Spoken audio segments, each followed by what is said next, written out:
What is going on, everyone? Sports Snippets, Dennis Sullivan. Monday night, it is December 30th. Happy holidays. Happy early new year to you. Hope you're having a wonderful evening, wonderful day. Should you watch this video, it is a little bit late on Monday, late in the evening, shall we say. So if you do watch this during the week, hope you're having a great day.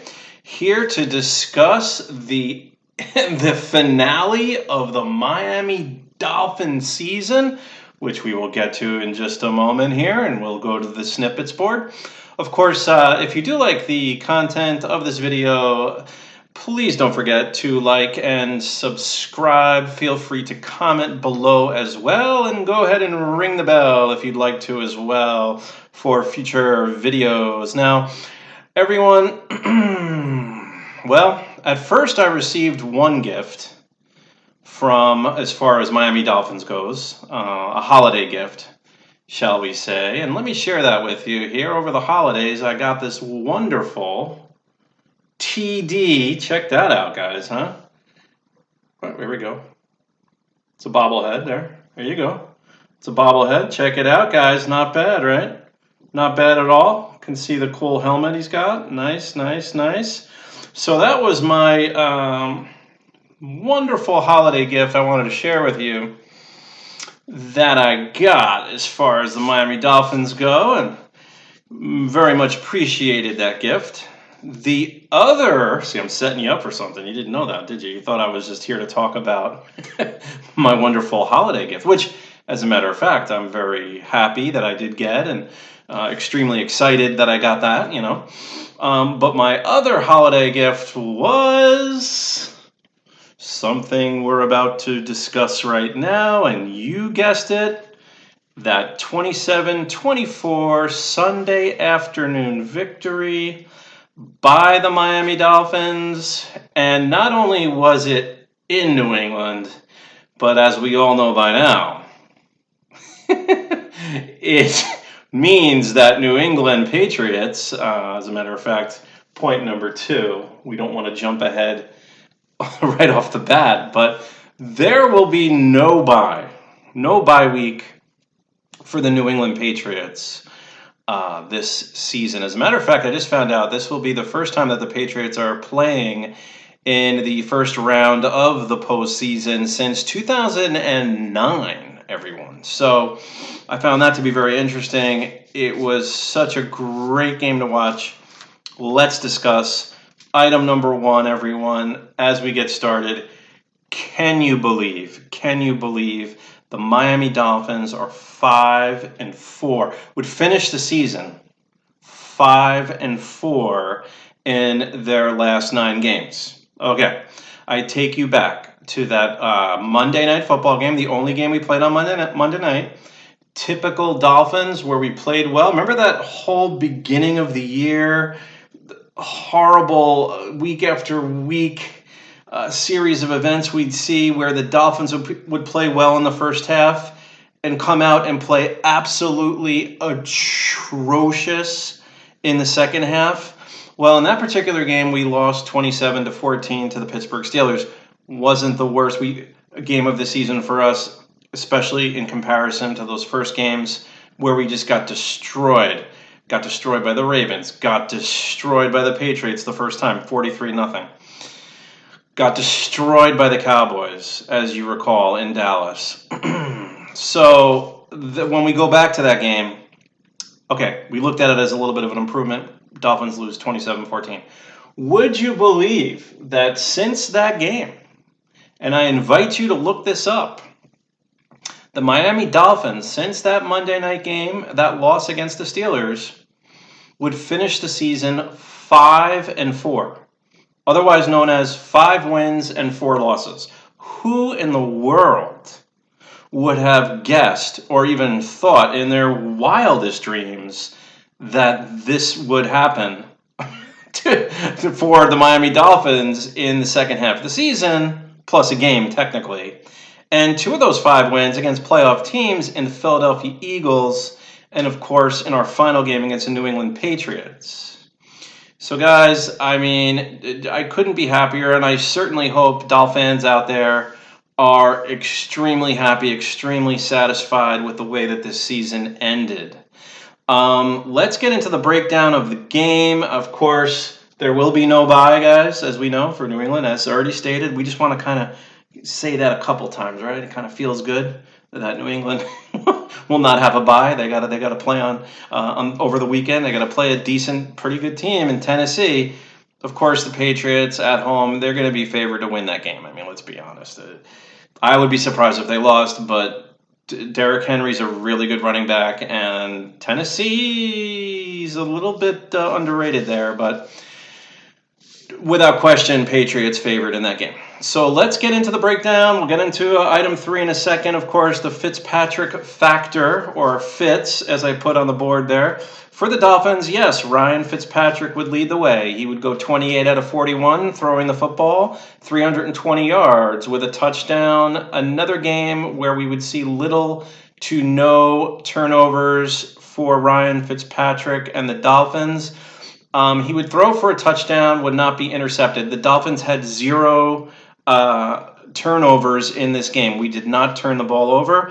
The running game, once again, was horrendous. We're used to it. Dolphins really can't run the football for I don't know how long. I can't even. We had like that one game against the Giants, which was okay, but pretty much second half of the season, no. Running the football is something that we've almost worked around it.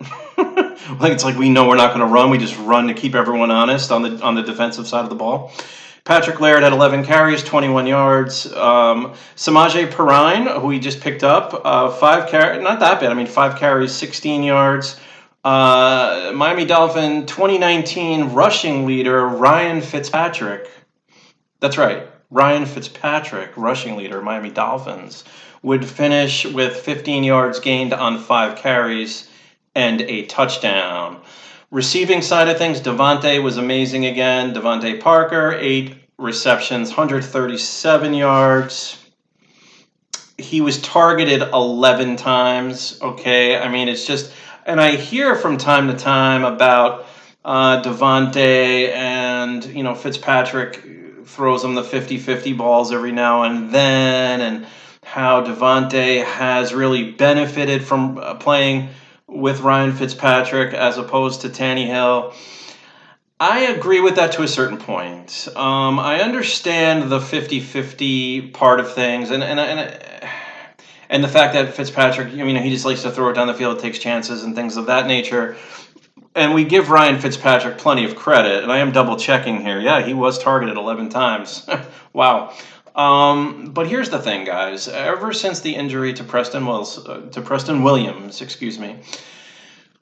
Devante Parker's been our number 1 receiver, and he's got number 1 type targets. I mean, he's getting volume is the key here to kind of throw a fantasy football angle at this whole thing. He's getting volume. So, yeah, I mean, the numbers are going to go up. The performance is going to go up. Everything's going to go up.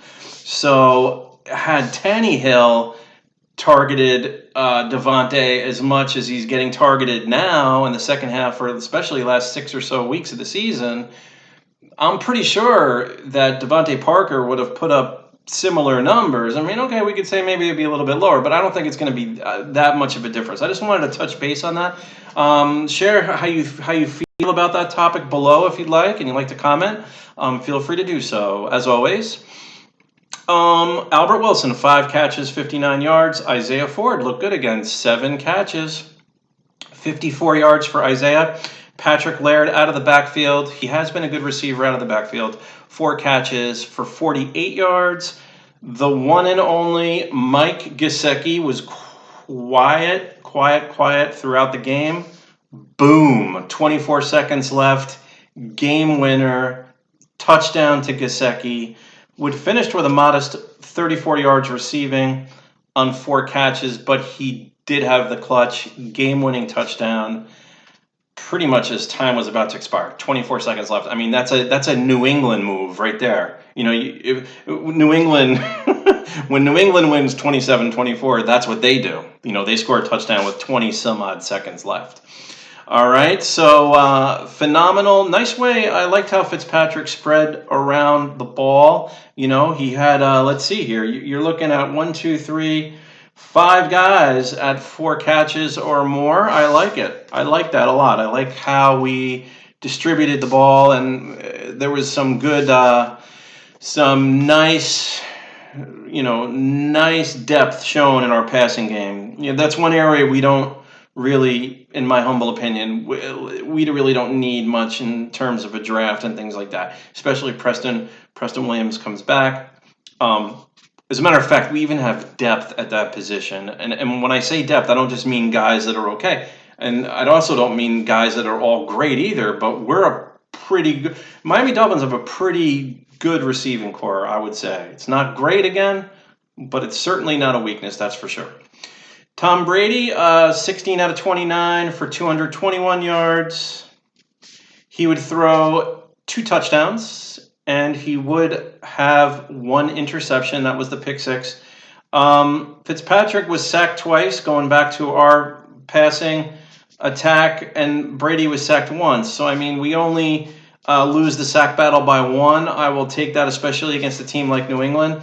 The Patriots would run the ball pretty well against us. Sony Michel, 18 carries, 74 yards. Not bad, over 4 yards a carry. He would have a touchdown run in this game. Rex Burkhead, not bad at all. 6 carries, 48 yards. So they ran the ball, guys. Easily over 100 yards rushing. The yards per carry were very effective as well. Philip Dorsett, he would have 50 yards receiving to lead New England. That would come on just 1 catch for 50 yards. Mohamed Sanu, 3 catches, 35 yards. James White would have 33 yards receiving on 3 catches and a touchdown. Elandon Roberts also would have a touchdown on 38 yards receiving. Julian Edelman, and here's where we probably caught a break, guys. He came into the game reportedly so banged up. I mean, he had a couple of nagging injuries going on there. He wasn't 100%. His productivity, in all honesty, as much as I'm trying to hype up this win, it wasn't a typical, not even close to a typical Julian Edelman performance. 3 catches for 26 yards. That's not him, guys, and you know that. So perhaps we did catch a break there, right? On the defensive side of things, Eric Rowe for the Miami Dolphins with the pick 6. Of course, he did have 4 tackles. Jerome Baker, another nice game for Jerome. Another nice one. 6 tackles, 3 assists. And Andrew Van Ginkel with 7 tackles for the Miami Dolphins on Sunday. New England was led by Stephon Gilmore, my mistake. 7 tackles, 1 assist. J.C. Jackson had 6 tackles and an assist. Patrick Chung, the very, very good player for the New England Patriots now for quite some time. He is a very good player. Would have 6 tackles for the Patriots on Sunday. Some other game notes, guys. Now, we look at point number 3 here. Yeah, I mean, Fitz is kind of the difference. I mean, he's just going out there and, like, letting it all loose. I mean, he's letting it all go. You know, this guy just, his intensity and his leadership, I mean, he is something else. And although it's not official, from what I understand, I'm hoping he will be back next year. Let's just keep that. We'll keep that going, guys. We got to keep that going. Keep the Fitzpatrick momentum going into 2020. Few other things, guys, as far as game notes go. Dolphins, I mean, we outplayed the Patriots in this game, in my opinion. I'm going to share some other numbers with you. As far as first downs go, Dolphins clearly held the edge in this department, 26-18 in first downs. Time of possession, the Dolphins with very close to 34 minutes to 26 in time of possession, 34 to 26. We were right under 34 minutes. We would win the turnover battle 2-0. No turnovers for the Dolphins. And I tell you, that's a formula for success. Leading us to topic or item, I should say, number 4, the pick six. Now, the pick six, guys, from Eric Rowe. Do you realize that this was the first? I didn't know this actually on Sunday. I found this out on Monday today. This was the first pick six thrown by Tom Brady during all these years against the Dolphins. This was the first Dolphin pick six that they would get playing against Tom Brady, who has started against the Dolphins since at least 2002. I know Brady came in way back when. He replaced an injured Drew Bledsoe against the Rams in that Super Bowl. So he was playing. What I'm getting at, he was playing during the 2001 regular season as well when he replaced Drew Bledsoe. So that since at least 2002, can't say quite for sure if we went up against Brady at the end part of 2001. But I will say this, guys, that's a lot of games that Tom Brady has played against the Dolphins over the years. And this was our first pick six. So let that sink in. Absorb that. That is awesome. I mean, that's a rare occurrence, and it was a big play in the Dolphin victory Sunday afternoon. Last but not least, can we say enough about the job that Coach Brian Flores has done with the Miami Dolphins, especially? What do we hear the so-called media, the so-called football media, talking about tanking, talking about, whatever they need to stir up the whole negativity thing and, get the radio shows going and whatever you want, social media. And some of it, I don't completely put it down, but I really didn't like hearing it. And here's what I'm getting at. A guy like Brian Flores basically said, now, I'm not in that Dolphin locker room, guys. I'm not there. But you know what? Somewhere along the line, Coach Flores went with and fully, not only went with, but succeeded at player development, putting together good game plans, keeping the team together and motivated, and playing as a unit, and all these things that lead to successful teams. And what I'm getting at is Coach Flores and the Dolphins really would wind up doing the opposite of tanking. Go back to point 1, 5-4 in the last 9. Who would have thought it? So Dolphins finished the season at 5-11. Would like to catch up with you guys in about a week. We'll kind of do maybe a what we need on this team type of video moving into next season. I know the draft isn't for quite some time still. And we'll just kind of go from there, So let's celebrate this victory. Let's celebrate a nice second half to this 2019 season. For those of you that have been watching the Sports Snippets videos during this football season, this was the first football season I've done something like this, and I appreciate you guys and some of your comments and just viewing and just kind of being a fan. So that's awesome as well. So for now, this is Dennis Sullivan, Sports Snippets. I will see you very soon. Over and out for now, and go Dolphins! Until next time, guys. Thank you.